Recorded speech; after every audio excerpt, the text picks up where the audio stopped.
Oh, thank you for coming to the very, very last session of the Ignite show. I promise I will get you out of this room by 1:45, unless you leave voluntarily before this. This last session is about IoT security fundamentals, and I'll take you through a whirlwind tour through a bunch of slides and a bunch of topics that are about IoT security. And as we are discussing the topic of the Internet of Things with a lot of customers, and we're talking to a lot of customers, security is the number one issue that's being raised everywhere. And there's a lot of learning that we need to do if we're coming from the IT industry in thinking about what IoT means. So here's a wonderful book that was authored in 1984, was re-released in 1999, and it's called Normal Accidents. And it's really a sociology book. And what that book is about living with high-risk technologies. It's by Charles Perrow. And I'm reading, so I'm not through with this yet, but the motivation for reading this is that we're building systems now in the physical world that are enormously complex and that are digitally enriched with services. So that now the exposure, further risk exposure that we have through a digital attack surface area is maybe causing safety issues in physical systems. So I believe that safety and security are going to be closely related in the Internet of Things as we're going forward. So it's not only about security in kind of what we have top of mind, stealing data, because ultimately when someone is charging your credit card with $100 or $500 or $1,000, that's an insurance case. If someone moves a robot and whacks someone with it, that is a burial case. So things get a little bit more serious. So what we're going to talk about today is connected things in the IoT, a bit of a definition and a landscape of what connected things mean and what the topology of a connected things in IoT is. We're going to look at procedures, mechanisms, best practices that we already know. And then I'm going to go take you through some security and privacy principles. I'm going to talk to you about what we have announced with IoT Hub, with the IoT Suite, and how we're going to address some of those security challenges and how we're going to implement some of those best practices. And I'm also going to give you, in the end, a bit of a roadmap and an outlook of what measures we're going to take beyond what we're doing in the first release cycle of the IoT services in Azure. So here's a picture of connected things and the IoT. And as you'll see, there's a bunch of realms that are different realms of connectivity and how things are interacting. The first one, most on your left, is kind of personal environments and personal networks. Watches, glasses, work tools, hearing aids, robotic assistants kind of around the body that are connected usually using link-level technology, using Bluetooth. They're not necessarily IP connected, but they're connected using local area technology, personal area technology. Then we have devices which are connected in local scopes, homes, vehicles, on vessels, in factories, on farms, oil platforms, wind farms, anything that's effectively a local networking environment. And those local networking environments may have local processing facilities with them. So that's that little box.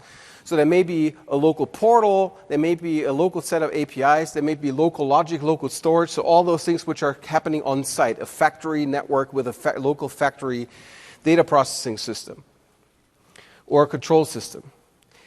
And more, these systems get now connected to the cloud and through the cloud, and I'm going to take you through some of those scenarios, for data analytics, for data storage, for cross-site control systems. And when we think about this box, this local network, and take this through several of those scenarios, with the factory, it's obviously very stationary.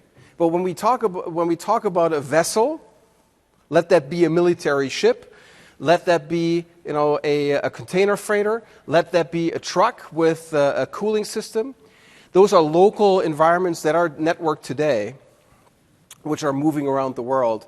And the way you control them and the way you manage them is through centralized systems. And when I say cloud, what I mean is really a data center. Whether that's our cloud or not, or someone else's cloud, doesn't really matter. It's a scoping thing. There's personal area network, there's a local network, and then there's a more globalized system that has a scope across multiple of these local environments. They're connected either through normal ISPs, through the wired internet, so to speak, or through a mobile network operator gateway, which means through 3G, 4G, or through some of the more novel networks that have sprung up.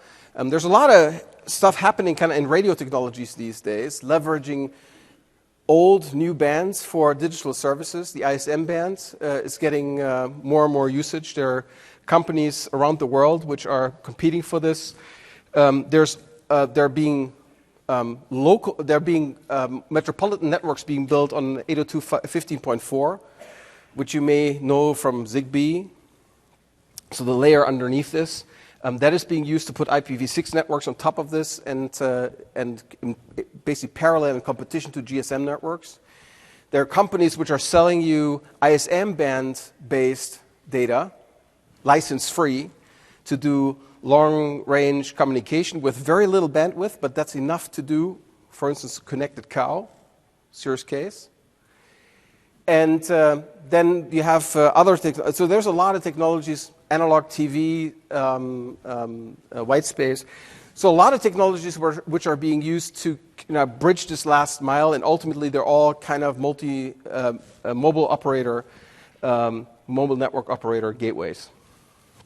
And on the other side, you have these cloud systems.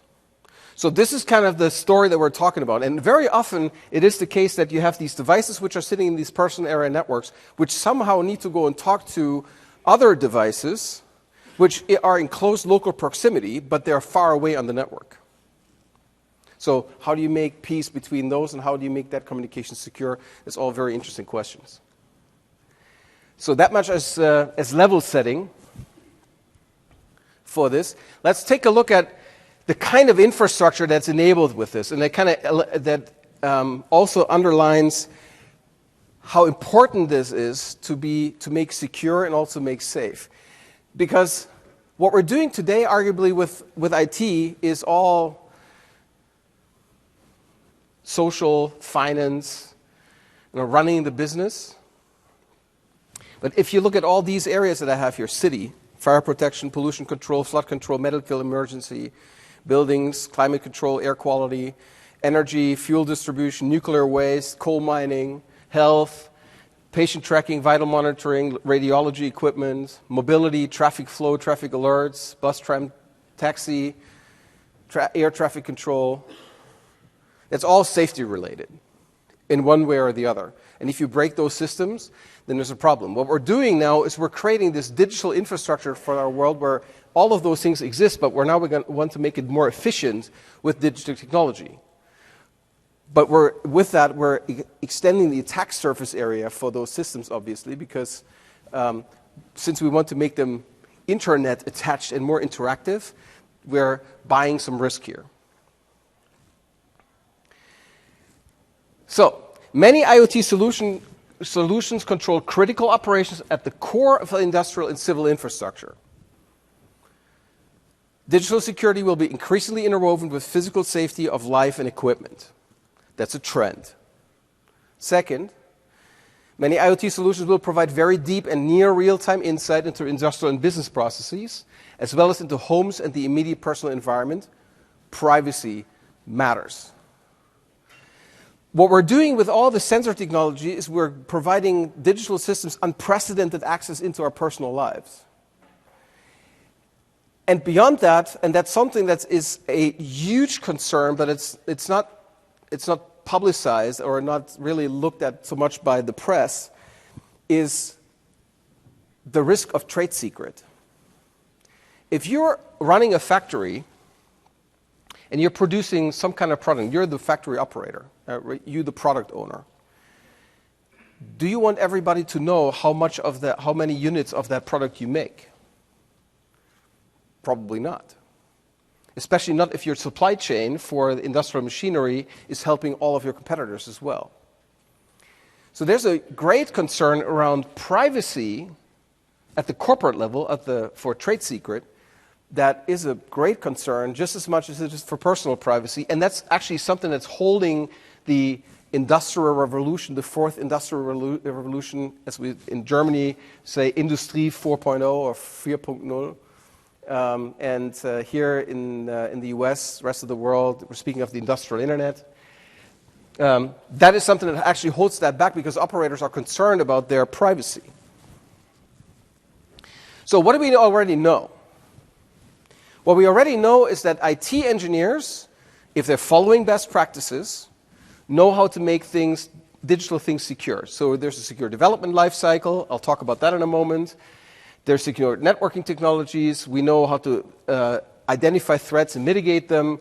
We know how to do monitoring, alerting, and do software firmware auto updates and privacy models. We know all those things. If we have reasonably well trained in the area of security, we know those things as IT people.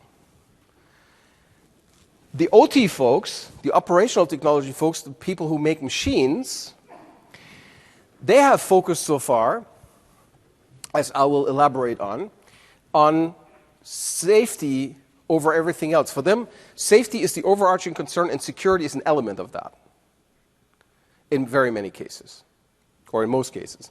So they have standards, procedures, training, continuous improvements. There's a plethora of IEC standards and ETSI standards and standards in all kinds of realms, specifically around safety, for physical safety, for tooling, for protection, for people, etc., etc.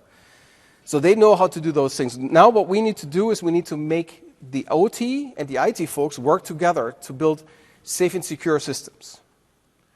And that means we need to learn from each other, and so we're at the start of this. And I'll talk about this from an IT perspective here on things that we are observing and that we find problematic.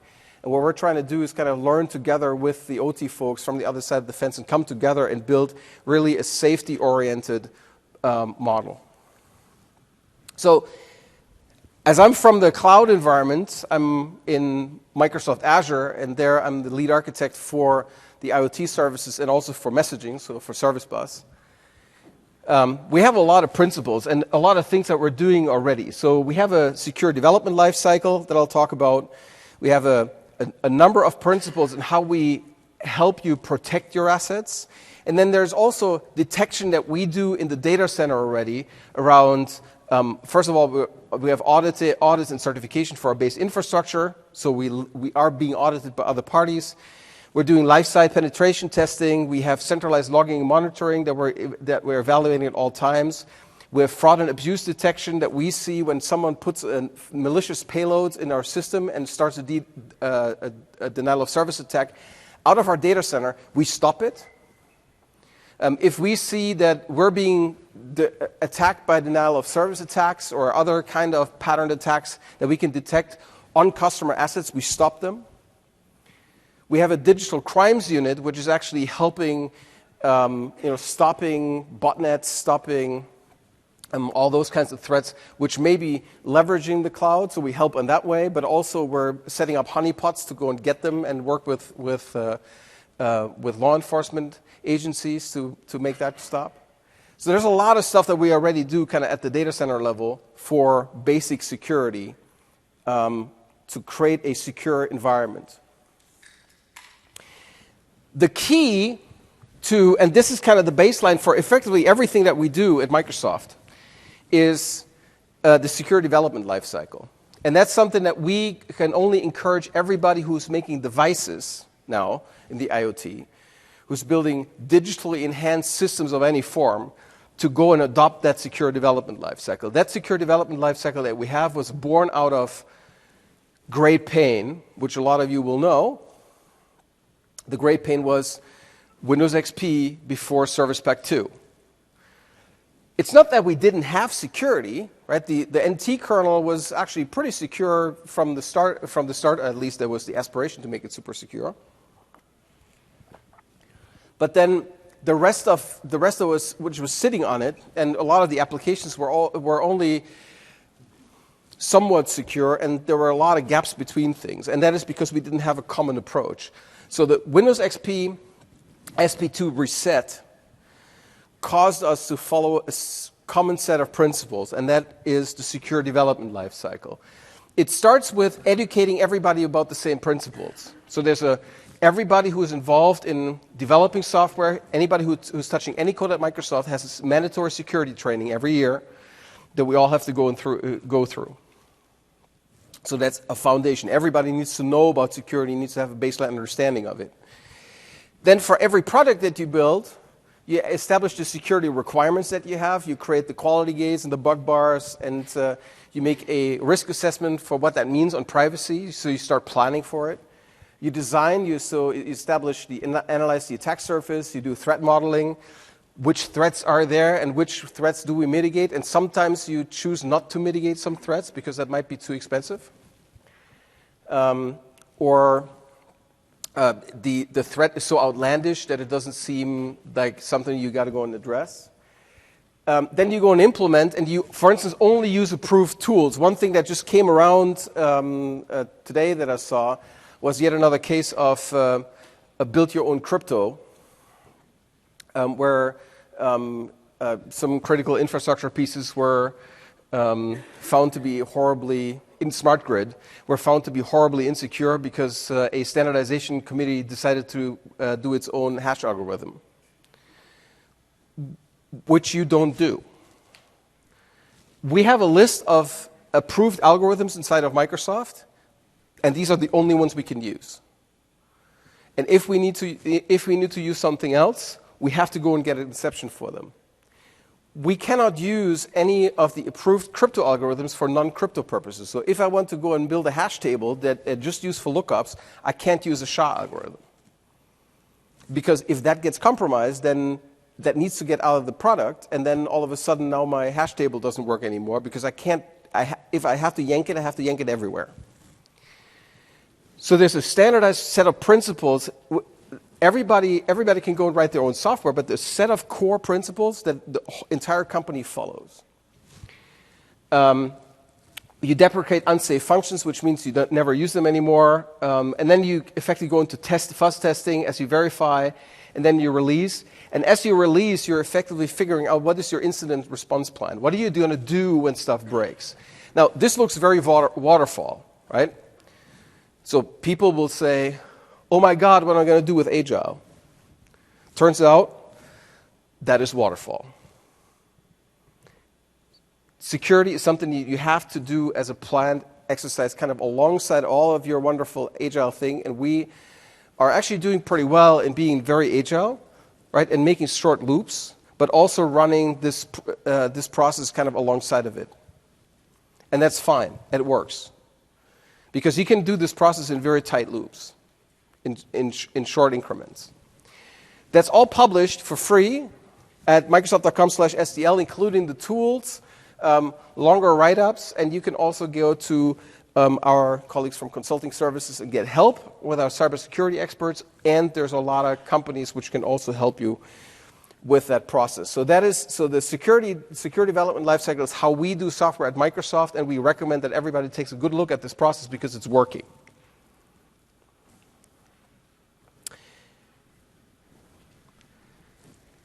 One of the things that's kind of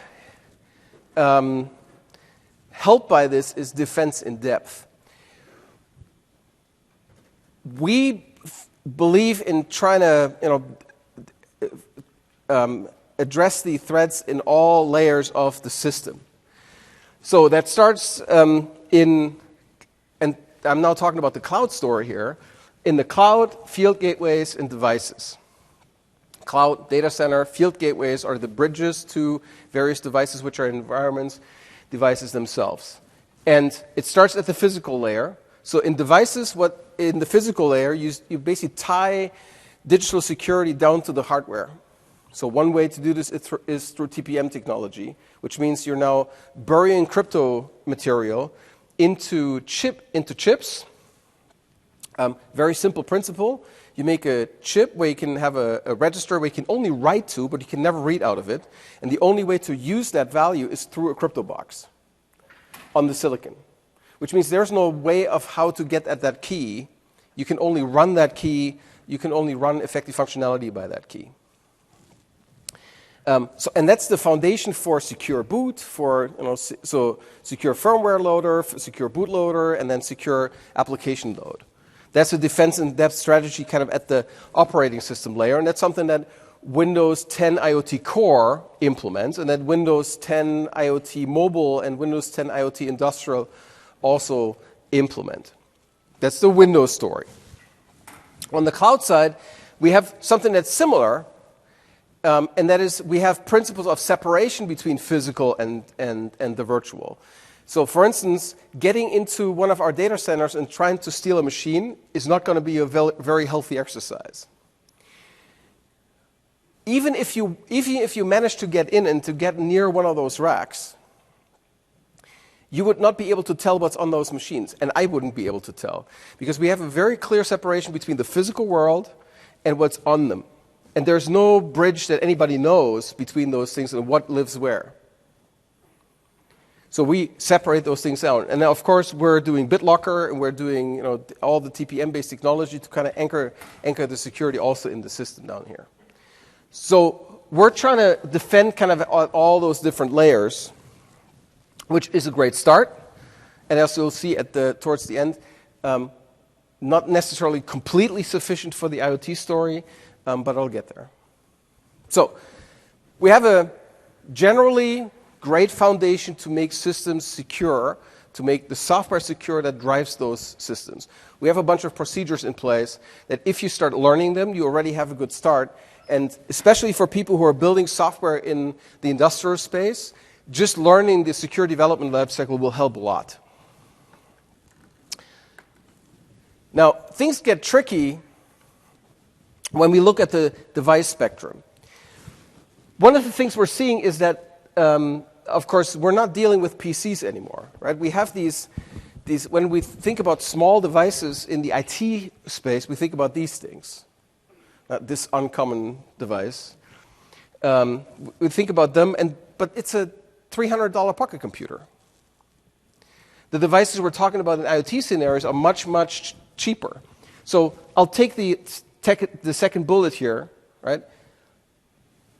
Let's take the example of the connected toaster, because everybody's using that, right? So connected toaster. How much does a toaster cost? $39.95 plus tax. Let's make it $39.95. That's what I would buy. Okay, so now you can get an internet-enabled toaster, which has the fantastic functionality of toasting you a sun or a cloud or a snowflake onto your toast in the morning so you know what the weather is like.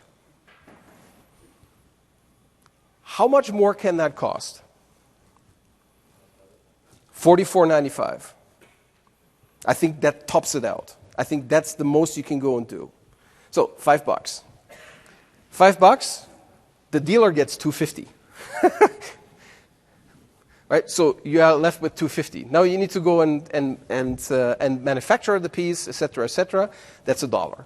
So now you have $1.50 at most that you can add to your BOM for all the technology to go and connect that toaster. How's that for a hardened internet server?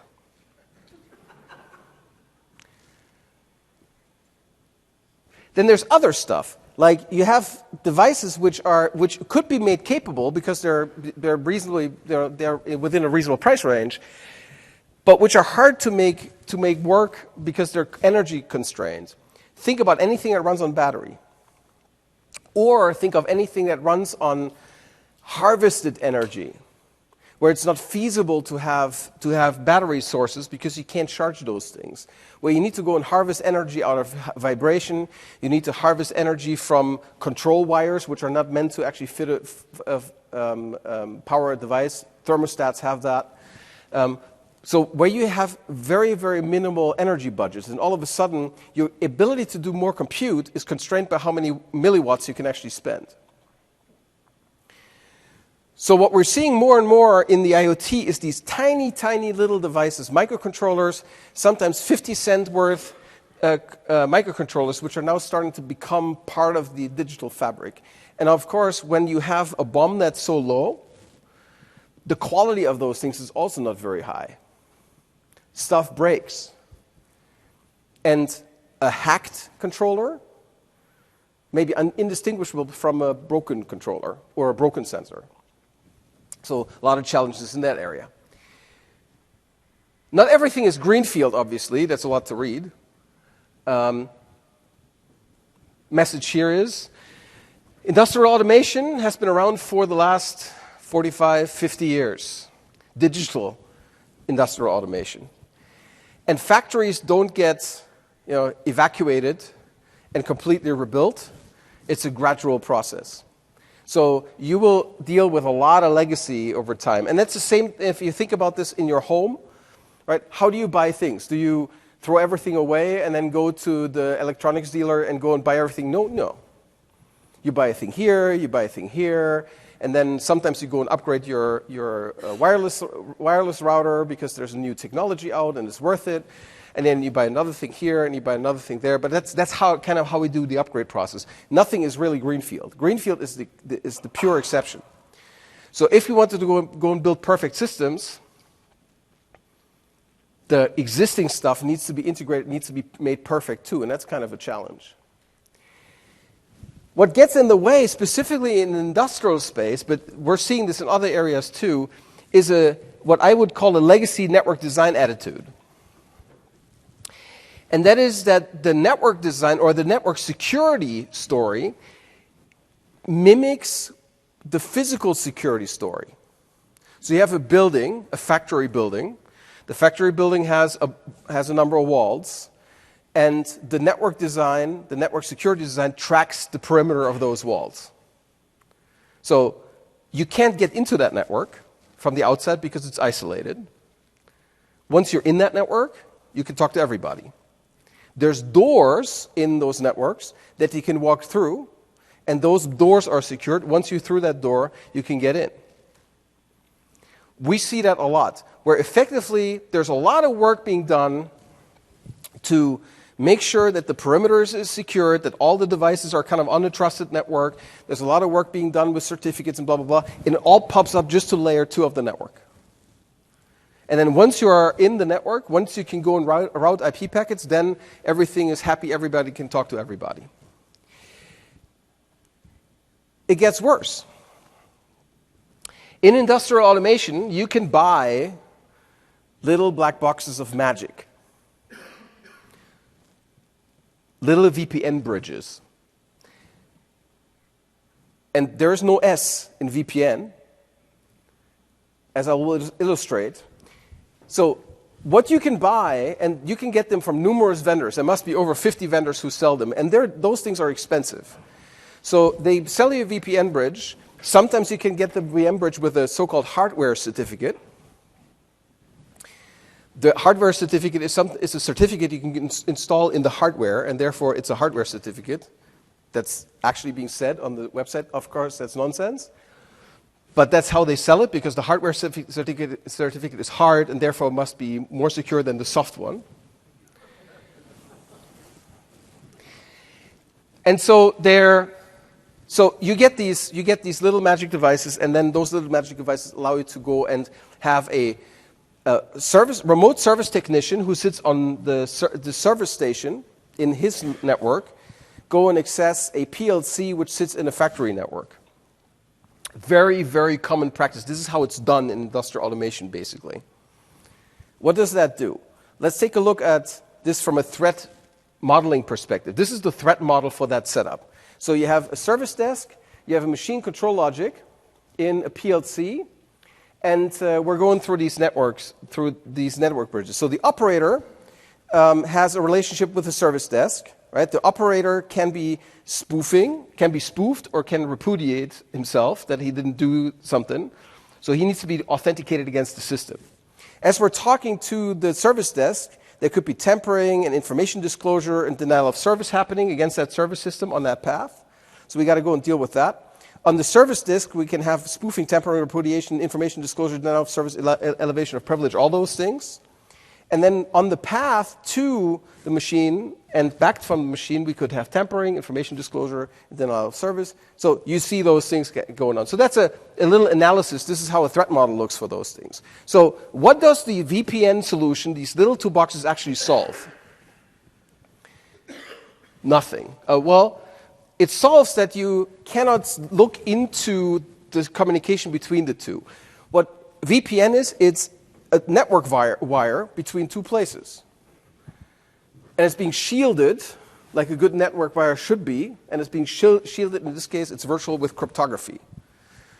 But it's just a layer 2, in most cases, network cable. What does that help with, really, is that if you own the service desk, you own everything that sits on the other side of the network, because you're fusing two networks. So in fact, the security solution that's being sold here, the security solution VPN without an S, is something that's actually that's making your attack surface area worse rather than better. Because now you actually are making anyone who can go and access those systems, you make part of the problem. And so this is why you now have these setups where you have these cloud-based service stations that are sitting somewhere in a data center that you can go and then a remote desktop into, and those remote desktop stations can then go and VPN into those networks, because some people have understood that that's a problem. What gets worse is that we've seen this in vehicle telematics. So you have vehicles, commercial vehicles, trucks, and those vehicles are connected up into either a VPN directly, that's the top line here, or a VPN gateway that sits at a data center, or they're using a so-called private APN provided by your mobile network operator. And when you go and take a look at what the private APN is, which is the mobile network operator speech for VPN, they also advertise the peer-to-peer capability of these things, which means one can talk to the other. You'll see that that's a problem if you have that attitude, if you're not protected, if you trust the network. Now, every truck can talk to every truck potentially. So if you don't have a model for really securing those endpoints, if you trust that security is done by being done with the network, you're running in trouble, because now you have these physically distributed machines which are driven into any corner of the world, and even the shadiest corners of the world. And if you own one of those boxes, you own the network. It's not a good idea. So, how do we do defense? How do we deal with those things? So let's think about some of the properties here. So we have a million tiny underpowered public network servers potentially. So, super constrained devices, huge cost pressure on the bill of materials. That's going to be one factor. Second, highly distributed. Think about the truck. Those trucks will be will be parked somewhere in a lot for a long time. Nobody will actually go and take a look at them much. You will have equipment that's going to be distributed around the world, sensors which are going to be put on the side of the building. How are you going to go and make those things talk? How are you going to go and make those things integrate? Are you going to make them all independent servers? There are people in this space of the Internet of Things who believe that it's a good idea to have, because of IPv6, right? So that let's put it this another way, that it is required to have IPv6 for the Internet of Things, because every single one of those billions and billions and billions of devices that we're going to have needs to have its own public IP address. That is complete nonsense. It is complete nonsense for multiple reasons. A, security. How does the device that's being powered by a 50-cent microcontroller defend itself from public attacks? It doesn't. In no way. I can go and make that, by just sending data to it, I can keep it so busy that it won't be able to do anything anymore. It can't, what those devices can't do is they can talk on the network, potentially, but they can't triage traffic. They can't deal with someone walking up to them and sending them garbage, crypto garbage. They just can't. So, and then second, even if they could, do you want to keep a user database on those things? Do you want to go and distribute that user database? How are you going to do this? And where do you keep your logs? Because if you have a thing and you don't log if it gets attacked, well then, why have security at all, right? Because the only way you are going to do security is with auditing. If you see and you got an alert on something being attacked, and if something is being attacked and it can't even cry for help because it's getting saturated, then that's a problem. Security. Second, roaming. There is a standard called IP mobile, and there's an IPv6 mobile and an IPv4 mobile. Which is supposed to help the problem with a stable IP address and agility across networks, which effectively establishes a relay. So you have a relay router. The router manufacturers love that spec because you have to buy all these routers to go and make that happen. And the relay router is kind of the home of that. And so the device basically goes and says where it is, and it basically says, I'm actually on this following address to its home router, and the home router will take the traffic for it and then reroute it to that device. That's not going to scale. Third, if every device had its own stable IP address, forget all privacy. Because now you have an identifier that you can track, and of course, oh my God, Google would love this, right? And everybody would love this. Being able to actually identify completely what a particular device is doing all the time by just having the metadata of what it connects to is awesome. Bad idea from all those angles. So how about some help with the defense? Authentication, credentials management, policy management, denial of service, intrusion detection, auditing, monitoring, alerting. How do we do all those things? And we believe we can help with that with services. And when I say we, I mean from an architectural perspective and then also from a software perspective. But really, let's talk about the architectural pieces first. We have a principle that's called services as a communication. It's nothing we invented. I just gave it a name. And what it is a very simple principle. The devices that are communicating are never listening for unsolicited traffic. Never. They're always clients. All devices are clients at all times. They're connecting out through whatever they have a local network scope that they're living in. And the local network scope may be something that is just at the link layer, it might be IP-based, it is whatever they're communicating on. So sometimes you have a field gateway there, sometimes they're connecting directly, and they're connecting out of their local scope. As they're connecting out of their local scope, their device initiated an outbound. They go through this firewall router, assuming that's IP. The port mapping, which means how you get back to those devices, is now automatic. Right? You don't need to worry about this. And there's no inbound ports on that gateway that need to be opened. So think about this as your home automation scenario. You want to be able to go and in distance from your house, you want to go and open the garage. And you want to do this kind of as you're approaching the garage, 500 meters away. That's beyond the scope of your local radio communication technology. Or you want to check whether you left the oven on. Or you want to go and check on what the laundry is doing while you're at the supermarket. Many of those things that are currently advertised as, do this with your cell phone. Cell phone X can control the following devices, right? So that scenario is an interesting one. All those scenarios today expect that you have to have a port open on your home router, or most of those, unless they're using this principle. So the devices are connecting out. they're connecting to a service gateway. The service gateway may be on premises, it may be in the cloud. In our case, it's in the cloud. And that service gateway takes care of the device. It is paired with that device or with the gateway that's acting on behalf of the devices. Paired means the service gateway knows the device, and the device knows the service gateway.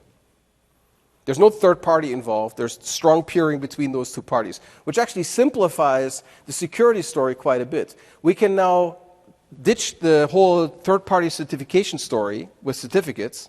We can drop to something that's much simpler, and that is pre-shared keys or raw public keys, because we don't need to have the third party vouching that the certificate authority does, because it's a strong peering between those two parties. So that's one thing that happens. The second thing that happens is the device will never take any traffic from anybody but its associated service gateway. Just from there. The service gateway has basically two queues, if you will, logically speaking. It has a queue for traffic that comes from the device, where it can now be picked up from any other party who's interested in it. And there's a queue that goes to the device, which now performs a really interesting trick. It gives you logical addressing. So I can now send data to the device by simply placing it into the queue at the service gateway. Whenever the device shows up on the network, it can go and get its messages. It can get its commands. It can get its control information, etc. That is very useful when you think about scenarios such as connected car. In connected car, you have I'm from Germany, so let's speak about connected car on the Autobahn, how I like to drive. We can go like at 200 kilometers an hour, or 210, or 240 on a particular stretch of highway where there's not a lot of traffic. And the A31 that goes by Holland, oh yeah, you can. So yes, so I know, because I've done that a few times. It's fun. Yeah, well, you have to be prepared for it. So so you can go with very high speeds. The point is here, as you're doing that, you're switching cell towers about every half minute. So which means, and then you have local roaming. You have national roaming in these M2M contracts, which means you can actually hop between operators to pick the next cell tower. And domestic roaming is actually very interesting also because the cell towers don't run at the same power level throughout the day. During peak time, they run at a higher power level. During nighttime, they run at a lower power level because specifically LTE is a major contributor to global warming, right? It is using enormous power. So what they're trying to do is they actually try to manage the power level of those base stations based on demand. And so you can go up and down. So even if you have a vehicle that's standing in a spot, it can go and hop networks depending on what the power level of those networks is. Now, hopping those base stations means you get a new IP address. And if you're getting a new IP address and you're trying to solve that problem here you can solve that problem with VPN technology, well, then you have to go and come back up into the VPN and you go do that whole dance again. That's enormously expensive. Or you could go and do direct routing without the VPN technology. Well, then you would have to, as you pop up again in the network, you have to go and take that address, you have to register that in the discovery service, and then the discovery service can go and find you, but then you have already helped the tower. Also, when you have those connections, the problem is, of course, you have temporal coupling, right? If you want to do a direct connection, well, you're dependent on that working and not the car being in a tunnel. So this model solves that very elegantly by just you place the message into a queue. And that was a previous question, what does IoT to do with messaging? Well, exactly that. You place the message into a queue, and then whenever the device is ready to go and pick it up, it comes and picks it up. And it doesn't matter what its security, what its network context is. So you're insulating the problem of addressing to something that is purely a relationship between the client and that gateway. And from the server side, from the client that's here, which is the server-side based control system, you don't worry about that whole addressing scheme at all. So you get insulation from a security perspective, and you get temporal decoupling, and you're solving the addressing problem. So let's talk about if the clicky is unreliable. That's the problem. So let's talk about the peer-to-peer story. The phone controls my device over there in the room problem. In a lot of cases, these peer-to-peer models, where I want to go and use a device to control something else, are challenging because there's no natural trust between those devices, and there probably shouldn't be any natural trust between those devices. Think about a scenario where you have a car-sharing system. You are ordering a car through a car-sharing system on your phone. The car-sharing system finds a car for you and says, hey, walk over to this street and then to that street, and there's going to be a white Volkswagen Golf. You can go get into that car. And it will give you the key to that car will be your phone. The car listens to the control system that's in the sky. Your phone talks to the control system because only that will authorize you for a span of time that you've rented that car to get into that car. You don't want to have any pairing between those two things and allow your phone to open up that car. You need to have a centralized authority that sits in the middle. So that would be that mobile backend. So that mobile backend can now find the car, and it can implement the authorization logic on top. So you have the devices that are coming out of the mobile cell network. They're walking up to that centralized place, and the centralized place can then do the communication. So peer-to-peer becomes something that that looks local, but really becomes cloud brokered. Now there will be various scenarios where so you get the temporal decoupling and logical addressing here as well, right? There's one thing I should say with unlocking the car. Obviously, what you don't want to happen is send the command to unlock the car, and then that command gets stuck, and then the car unlocks 3 hours later. That would be unfortunate. So you can go and make those commands have a TTL, a time to live, where they go and expire, so that it either happens or it doesn't happen at all. So sometimes you need to have, and you obviously get a bunch of services with it. DOS Defense is one of them. Sometimes peer-to-peer communication is required because it's safety related. You can't rely on there being a cloud link. But still, you need to have a reasonable brokerage of trust between those two things. So what I'm using here as an example is vehicle-to-vehicle and vehicle-to-infrastructure. Vehicles will want to read street signs digitally in the future. There's a whole lot of vehicle-to-infrastructure standardization happening. And vehicle-to-vehicle, vehicles want to go and inform themselves. There's something like the digital brake light, where a car that drives in front of you can basically flash the digital brake light, which is effectively a radio signal, if you will, and your car can go and react to that with taking its own automation measures.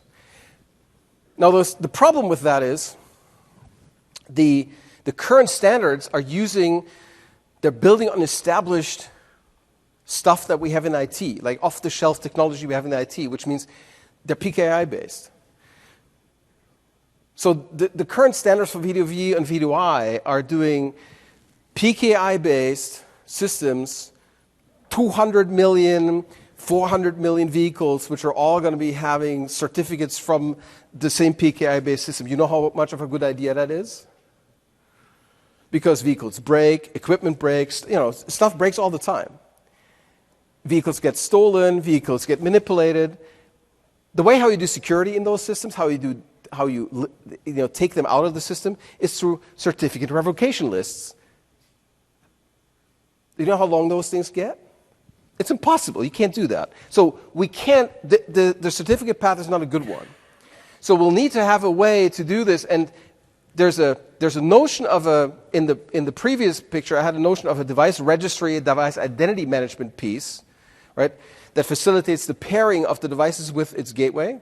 And you can use this exact same model, the exact same base foundation, to provide tokens to devices, which are not renewed every year, but which are renewed effectively on contact. So, every day, every 2 days, which have an expiration period with them where you can judge the risk on them. And instead of having certificates, basically you rely on these tokens, and you can go and set up federation between those directories.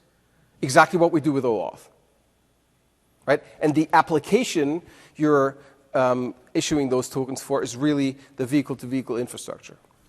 So that's something we also have a solution for by making peer-to-peer communication service-assisted, by brokering the trust between them with mechanisms that we have in IT. So that leads us to a model where the vehicle telematics story gets simpler. You have from the car on the CAN bus, which is a local network. We're not going to go and take the CAN bus and extend that out to the cloud. It's not been built for that purpose. It's not secure. Taking these local protocols and extending them out to the cloud is a horribly terrible idea. Don't. So we'll take different protocols. We'll take appropriate protocols which actually do fully bidirectional traffic and are symmetric. There's a lot of messaging protocols which are asymmetric, where you can only subscribe, for instance, to events on one side, but you can't do that, so the server can't subscribe on the client, for instance. That exists. So we're using AMQP here, and that's what we do with most of our customers, using the AMQP protocol to create a reliable, one-socket multiplexing link for data that is secured. So it's peer-to-peer secured using TLS, and the car is known to the gateway is known to the car, and that's how that trust is being established. So we're hooking those cars into that system. So that's for cars. For factories, we have local devices, and they're running on field buses and on OPC, TCP, for instance. OPC UA is a communication standard that's being used in the automation industry, and I'm in the working group for OPC UA. I'm also on the technical advisory council for the OPC Foundation. And OPC itself is a secure technology, but it's largely being deployed in networks that have been built with this my perimeter is my security model. So you can't really go and open up, well, you shouldn't be doing the VPN thing, but instead take a more secure path, outbound communication only, and have an OPC, for instance, OPC UA gateway that talks OPC to the inside of the factory, and then talks in the same way that we have this here, AMQP to the cloud gateway, and allows for bidirectional connectivity into that gateway, and the gateway will then talk to the local factory network, which means you have these local concerns, legacy designs which exist, and then you have these cloud links. The cloud link doesn't have to be AMQP, it's just an example, right? It could be MQTT, it could be other protocols, but these are protocols which are living at the application layer and they're being secured by TLS. You don't necessarily need VPN technology for this. You can go and use this as an additional defense in depth measure, but you should be secure up to the application layer at that point. The OPC Foundation is adopting this model. I'm in the working group. Is looking to adopt this model as the standard way of bridging local environments that are using OPC UA, local factory environments, with cloud systems, so that that link will be indeed going over AMQP. So, switching gears, so far we've been talking about architectural measures we can take to make things more secure, and architectural measures we can take to make devices not servers, but make devices clients and still have them completely, fully addressable for bidirectional traffic. Let's now look at software quickly. So there's updates, and the cyber supply chain is a very interesting topic, because one of the things that we will have to do is we'll have to go and do updates on things. We've done a study on off-the-shelf devices. And one of the great things about open source is it is very easy and very cheap to build very capable devices by just pulling things together and adding additional components. We love that, right? And we're supporting it. We're perfectly fine with it. And if you ask me as an Azure person, if you want to go and use your favorite real-time operating system or Linux or any of those things, go forth. It's all great. You have to manage that, though. So here's a few things. A thermostat that we found, so off-the-shelf devices that we just bought and analyzed. And we analyzed effectively the signatures of libraries that were being put into the firmware. thermostat 7 components, a smart car 107 third-party components, a Wi-Fi access point 35, a smart TV 12 third-party components, etc., etc. So we have kind of went through this and looked at all the various third-party components, and then did a bit of an analysis of what that means in terms of servicing, and what that means in terms of security when we think about the life cycle. So here's a smart TV, released 2011. The last firmware update was done in 2013. $2,899 price. Flat panel TVs have a lifespan of 100,000 hours, 11 years. This product is end of life. Released in 2011, 2013, that's the end of it. This thing will never get updates anymore. Right? Here's an interesting curve. This thing shipped with already like 25 known vulnerabilities out of the gate. It accumulated, so this accumulates about 0.58 vulnerabilities in the components per day. Okay? So they went and made an update on this. So 1 year standard warranty for parts and labor from the date of purchase, here, as you can see, right? The last firmware and software update was made, 178 unique CVEs were affecting the product. And what you'll see is that the updates typically patch 3 or 4 things, or 5. Right? So you're sitting at 170 vulnerabilities, and you're updating 10 of them. And it keeps getting worse. So the number, 2,276 CVEs when that product is end of life. That's pretty staggering. So what are you going to do? You basically have to turn those things off. Like you can't even connect them when you get them, right? Frankly. But they basically, just by sitting around, they get worse. This is bit rot. Literally. It gets terribly bad. So they're doing updates. That's not the problem. They have all the update capabilities, but they're not managing their supply chain. So you have to go and take a look at third-party components, and then the third-party vendors are not even at fault. Stuff gets fixed. You just need to go and rebuild all those things you have to basically manage the digital supply chain at the security level. And that is really, really important. Otherwise, that stuff keeps being vulnerable. And here's the thing. Many of the IoT companies, the T companies, the things companies, have never had to deal with software in their products, connected software in their products, right? So you design a model, you put it out, you sell it, and you're done with it. That is over. You have to go and track that product for the rest of its lifetime, and then be clear about this, like when this thing goes out of support, good luck, right? There will be not only does the warranty end, but any liability ends, and you're really at your own risk. You have to be explicit about that. And the great risk is, here, second bullet, historically when designing a refrigerator, one doesn't typically think about the risk it poses to washer and dryers on the same network. Stuff gets exploited. Like if there's a vulnerability in there, right? If you can hack through some local thing your refrigerator to become a stage for an attack on everything else, that's pretty bad. So the weakest thing you buy is going to be the worst thing. And how does a consumer even tell?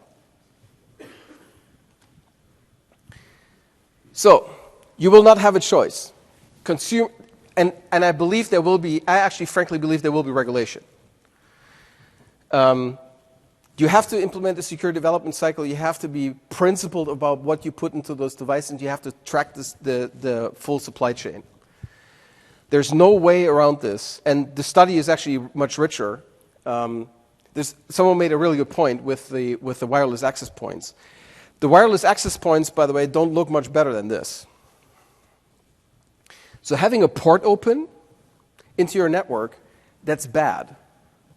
Having a port open into a thing that has 1,000 vulnerabilities is probably worse, because better you don't let that traffic in at all, because I would think that the perimeter security on that's the one hope that you have that works. But once you let traffic into the router so that it can go and does stuff, that's because they have a lot of functionality on prioritization of traffic, so they take a look at traffic and who knows. So, and what I expect that quality assurance companies that give you certificates for devices, these CE or UL stamps and all those things, that will become part of it. You will have to basically prove that your product and the life cycle around it is digitally secure. This is very clear that that's coming. So you won't have a choice around all those things. So let's talk about scale quickly. And this is where it gets also interesting, because we have not had to deal with that scale in products.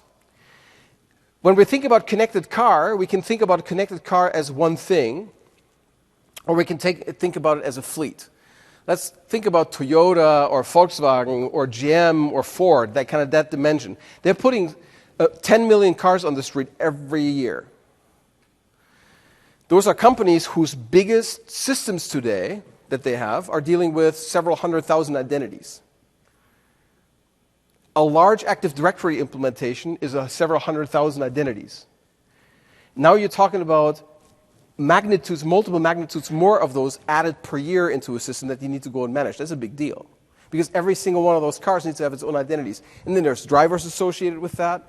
There's multiple identities layered on top. And actually, each device that sits in those cars maybe wants to have an identity as well. So now you're sitting on an explosion of identities, and those need to be managed. And they can be exchanged. And 1 million is quite a bit.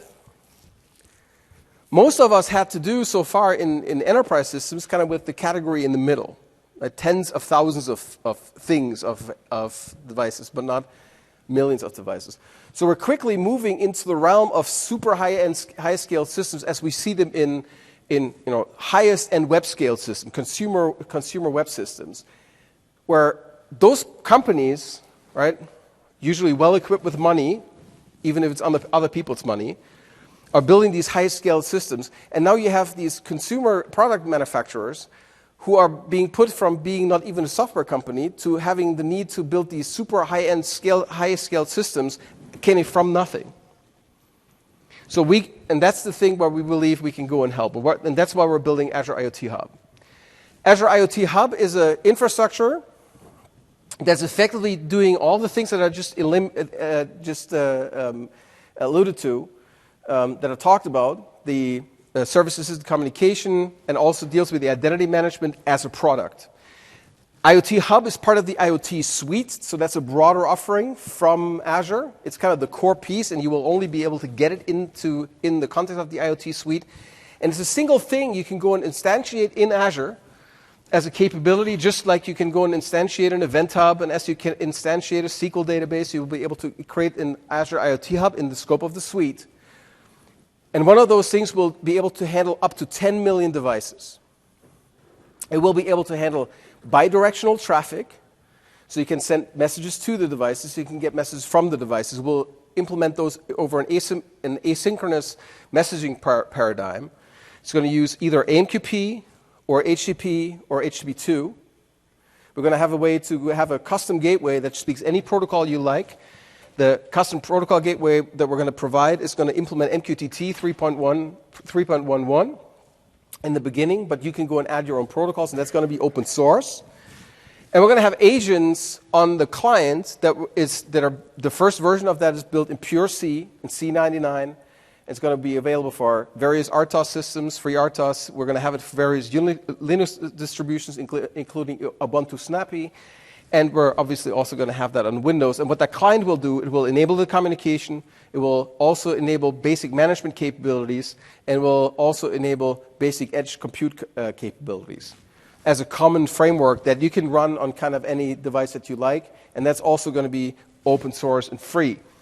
And we're inviting collaboration on this. The IoT Hub itself we'll be able to, is the ingest capabilities are built on top of Event Hubs.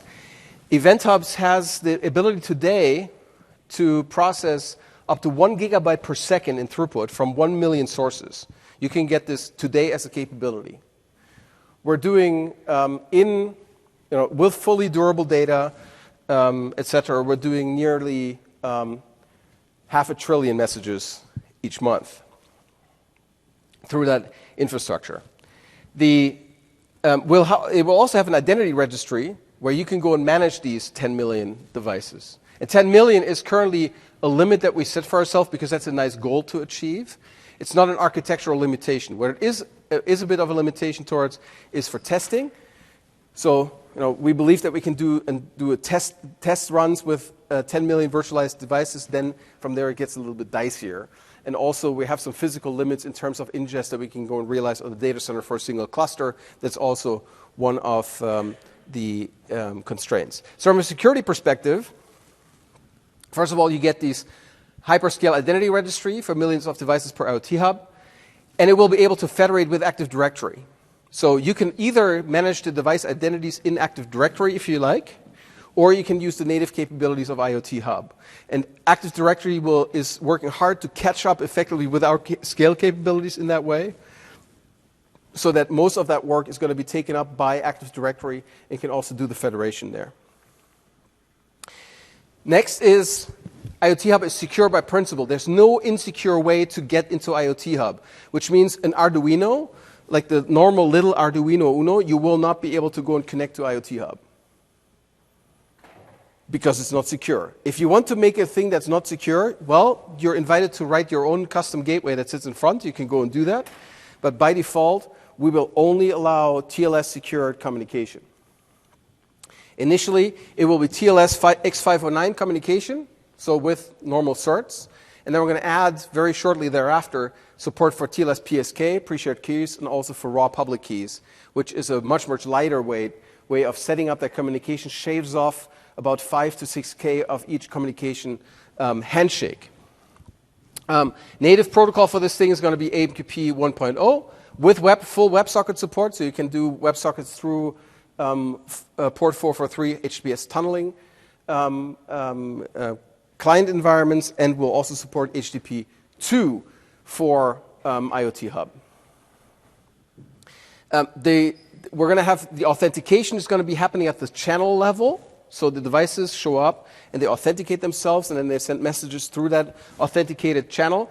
What we'll do is to eliminate the ability to go and effectively forge the traffic, a device giving you data on behalf of another device maliciously, is that we're actually going to stamp every message that comes in with the identity of the authenticated channel owner. So you are tying effectively the channel identity to the messages that are popping out of the system to eliminate the non-repudiation problem. And we're going to also go, depending on the authentication model you use, we'll always validate signatures or tokens against a blacklist that we have for identity. So even if we give you a token, even if it's token-based, you can blacklist those tokens so that tokens which have been issued and they're nominally valid still for several days, we can actually take them out of circulation by having those listed in the blacklist. So it provides effectively a secure way to go and peer devices with that particular gateway, and then gives you a very strong way to go and send data to the other side into analysis, and also get commands, and that's what the right side of the picture is, from the inside of that control system back to the device. We're going to have device management capabilities. I call them foundational, where you'll be able to send updates, firmware updates. You'll be able to send update configuration commands through lightweight M2M, which is going to be mapped on top of that communication channel. So we're going to integrate with standards to go and do this so that not only can you do communication securely, but you also can go and manage your software supply chain and your updates through that system, also at that scale of several millions of devices. So with that, I have a few minutes, 3 or 4, to talk about some challenges. As I have alluded to, there's going to be huge cost pressure on IoT hardware. Weak crypto, no crypto. These microcontrollers are very terrible for a source of randomness to do the real crypto. There's the analog gap that you know from the impossibility to protect audio recordings, right? As soon as you play an audio recording, you can re-record it, and then all the DRM is gone. Same is true for video. That same analog gap exists also for sensor technology, right? I can have a super secure, hardened temperature sensor, and then I can light a lighter in front of it, and it can trick it. So how are we going to deal with that? And then we have these insecure platforms because they're just legacy platforms, right? Right now, everybody's playing with the Arduino, and they will continue to do so. How are we going to deal with that problem? So there may be in a lot of environments, our defense in depth kind of has a problem because it is not trustworthy at the bottom. And that's by principle. So what can we do architecturally about this? Well, two things we're already doing is service assisted communication and machine identity and access authorization. That's the first thing that I just mentioned. We will be able to do things in the future. So stuff that we're thinking about hard is data plausibility. So if I hold a lighter up in front of a temperature sensor in a room, and there are 3 temperature sensors, and the quorum says, the other 2 sensors are saying, hey, it's actually nice here, and the other says, the building's on fire, who do you believe? It's called sensor fusion, very, very commonly used in the military. So that's how we can use data analysis, just as I mentioned, data analysis capabilities to go and deal with authorization of data streams. Not so much authorization of based on who did it, but authorization of data streams into processing based on the quality of the data, really. Because a broken sensor is indistinguishable from a hacked sensor. And because all that stuff is so cheap, it will break, and it will break very frequently. So we'll have to go and use data analysis, we'll have to use machine learning techniques, also in the security realm, because ultimately it's about what quality the data has, and trustworthiness is one of the qualities around that data. And then, of course, for privacy, we have to go and deal with data attestation. Where does the data come from? Who has contributed into producing that data? And can we actually do an opt-out, opt-in scheme with multiple parties? So these are all things that we're thinking about as future roadmap items. So finally, as a call to action, IoT security is a shared responsibility. It's a responsibility between you and us, and also between the device makers and the people who built the systems around them.